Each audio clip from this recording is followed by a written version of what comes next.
Big Moose came about, I lost my best friend Gary Moose Clunan 15 years ago to cancer, and inspired by his death, we actually decided that we would try and create something as a legacy for him and something that would live on in a positive state, and also a place of safety for people. We often get people saying that they feel that this is a very safe space.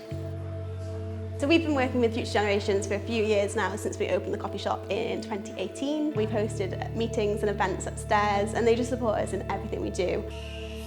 Having a partnership with Future Generations is so important to us because not only are they amazingly lovely people, but they also support us financially as well. And having big businesses and companies involved in supporting us as the small guys, it really, really does make a difference, especially in such a tough climate as it is at the moment.